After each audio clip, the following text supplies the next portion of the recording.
માળિયાહાટી તાલુકાના લોકસેવક ફરી એક વખત પ્રજાની વહારે આવ્યા છે। માળિયાહાટીનામાં તાજેતરમાં એક ભાઈને જોરદાર હાર્ટ એટેક આવતા જીવન મરણ વચ્ચે જીવ રહેતા તાત્કાલિક 108 મારફતે માળિયાહાટીના સિવિલ હોસ્પિટલ ખાતે ખસેડતા માળિયાહાટી તાલુકાના લોકસેવક જીવાભાઈ સિસોદિયાને જાણ થતાં જ માળિયાહાટીના સિવિલ હોસ્પિટલ ખાતે પહોંચી ગયા હતા। તાત્કાલિક માળિયાહાટીનાથી કેશોદ સાંગાણી હોસ્પિટલ ખાતે ખસેડતા ડોક્ટર રાજેશ સાંગાણી તાત્કાલિક સારવાર આપતા એ વ્યક્તિનું નવું જીવનદાન આપ્યું છે। માળિયાહાટીના લોકસેવક જીવાભાઈના યથાર્થ પ્રયાસથી એક વ્યક્તિનો જીવ બચાવતા પરિવાર દ્વારા લોકસેવક જીવાભાઈ સિસોદિયા 108 એમ્બ્યુલન્સનો સ્ટાફ તેમજ સરકારી હોસ્પિટલ સ્ટાફ તેમજ ડોક્ટર સાંગાણી હોસ્પિટલના સ્ટાફનો ખરા હૃદયપૂર્વક આભાર વ્યક્ત કર્યો હતો।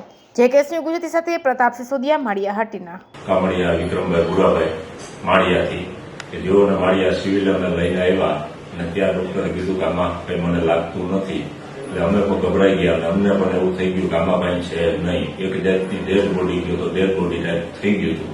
મેં ત્યાંથી સીધો સાહેબને ફોન કર્યો, સાહેબ આવી રીતે છે અને હું મામાને લઈને આવું, સાહેબ કે આવી જાઓ।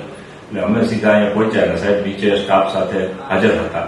સાહેબે ઉપર લઈને સીધા આઈસીયુમાં લઈ અને એની બધી સારવાર કરી અને 2 કલાકની અંદર કે અમને અમારામાં જીવ આવી ગયો કે સાહેબે આને કાયદેસર ઉભા કરી દીધા, એવો જીવ આવી ગયો અને અમને પણ એને થયું આજે કે ભગવાનનું બીજું સ્વરૂપ હોય તો ડોક્ટર સાંગાણી સાહેબ કે જેઓ સાંગાણી સાહેબને હિસાબે આજે મારા મામા અત્યારે એટલા દિવસમાં આજે અમને રજા આપે છે અને આજે મારા મામાને હું અહીંથી હાલતા લઈને જાઉં છું।